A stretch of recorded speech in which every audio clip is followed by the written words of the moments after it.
That's true. Naked Palpatine. Oh, you pick that one.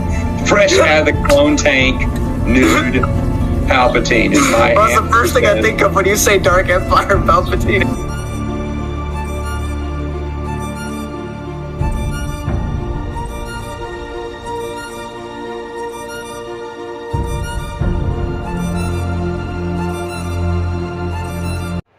Hello everybody, and welcome back to the Star Wars Expanded Universe, nominated by Disney or Lucasfilm, whichever way you slice it.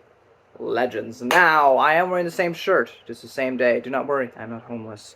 Today, I have for you the comic book Chewbacca, which is purely just a tribute to Chewbacca. It takes place, of course, after Vector Prime, and it's dealing with grief, dealing with the loss of Chewie. So R2-D2 and C-3PO go around gathering whatever they can, testimonies, stories about Chewbacca, the life that he lived. Starting off, there's Mala's tale, which is basically about how Mala had a crush on Chewie and wanted to go out with him, you know, and his cute little stupid Wookiee angst about falling in love. And then of course we get Trandoshians who are trying to kill Wookiees because Wookiees and Trandoshians hate each other, and Chewbacca kicks some butt. That's basically the little story in there. We got Itchy's Tale, which deals with a super big bully albino Wookiee. And Wookiees, it's not that they don't like albino Wookiees, it's just that being albino is a really big problem when you live in a forest area and you got predators and stuff, and being albino is just not the best thing. I believe we have seen albino Wookiees outside of this comic. I think in the KOTOR video game there was one, I forget. But, you know, he wants to fight Chewie, Chewie fights him, Chewie wins. But the highlight of this part was just seeing Itchy deal with the fact that his son is gone. And the fact that this is basically canonizing as well. I mean, it has been before already, but again, confirming that the holiday special, no matter how you feel about it, happened, which is great. But yeah, his grief, you know, as small scene as it was, is still fun to see. The Slaver's Tale. This is about a Trandoshian who lived to tell the tale of a fight against Chewbacca, but it's basically just a tale that shows how awesome Chewbacca is.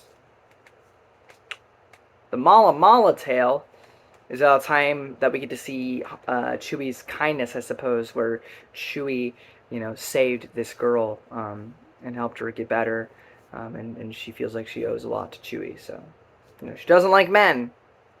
She likes droids and that one Wookiee. You know, so Chewbacca, which was a Wookiee, I guess, that also didn't really like Chewie. He talks about some stuff, but really the highlight of that section is just that there's a little flashback scene to Han as an Imperial finding Chewie and not killing him and not enslaving him. That was a fun little treat. Wedge also talks about Chewie. This is basically just another means of showing that Chewbacca is awesome. It's just one random mission during the rebellion where Chewie just kicked major butt, and Wedge brings it up. So it's a fun little thing. Lando's adventure. Lando talks about Chewie. It's kind of wacky. But what I appreciate about this entire comic all the way through is you have these kind of more fantastical, more action-heavy or funny moments, but then you still have these kind of somber endnotes. So you have this whole story with Lando, and then the last few pages are Lando present day talking about it, and he just looks rather sad. Leia talks about it because C-3PO and R2-D2 go to her, and she confesses that sometimes she wished that Chewie was never a part of the picture.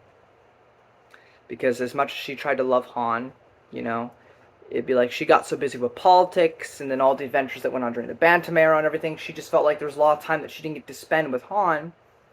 And there'd be a lot of times where Han would spend time with Chewie and not her. And she feels guilty because now that he's gone, it's like, why did I ever wish that? Would I ever wish that he wasn't around? You know? And that's like real life stuff that people feel and deal with. And so that was really good to see. It's a little thing.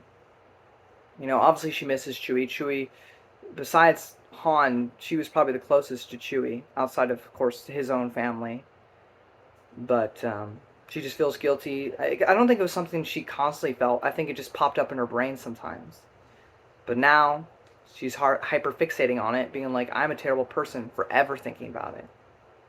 A lot of times that's what people do in grieving. I thought that was really well done. With Luke, we get the seriousness of it all. Him talking about why did it have to be him? Why couldn't it have been me? You know, and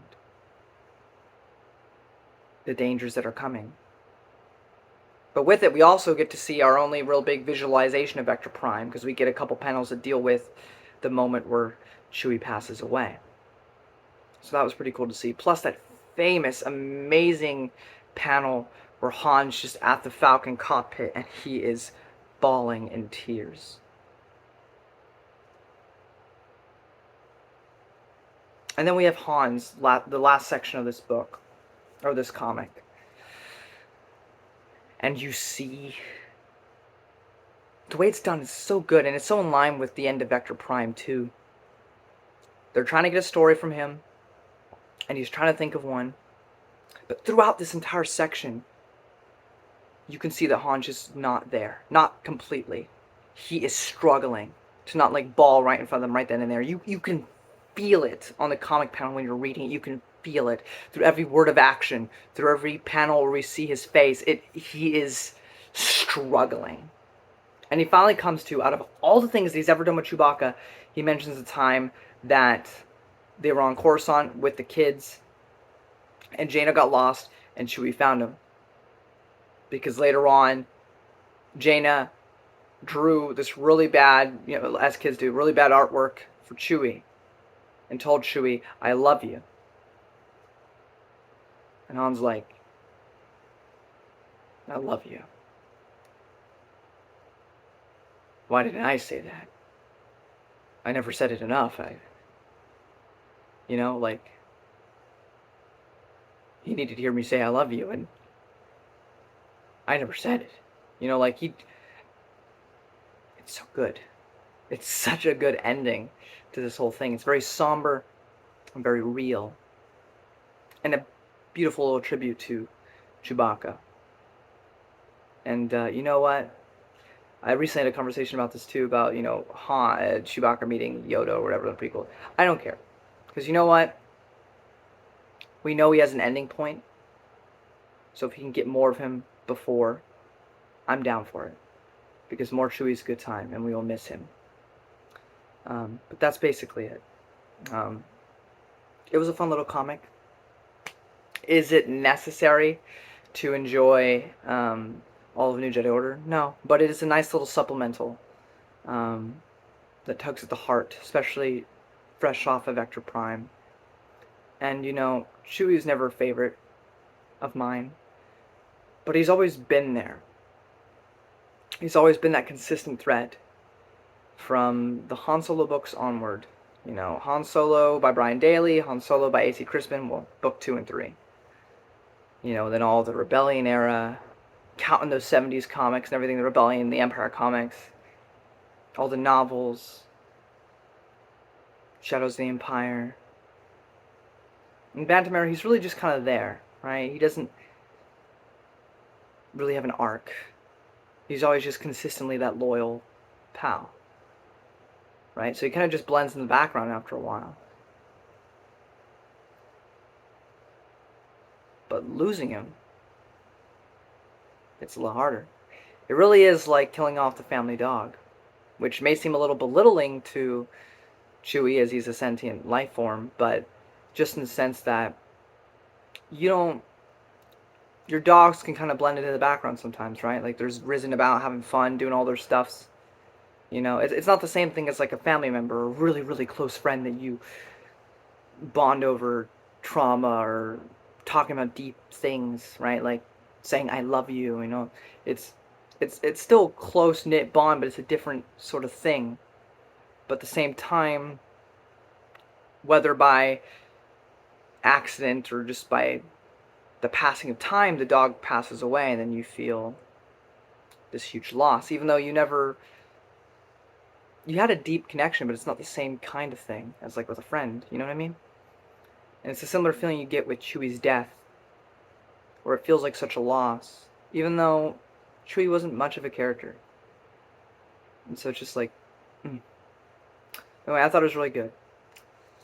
Up next, I know technically, timeline-wise, most of the comic could be read, or the second half of the comic can be read after some of the New Jedi Order books.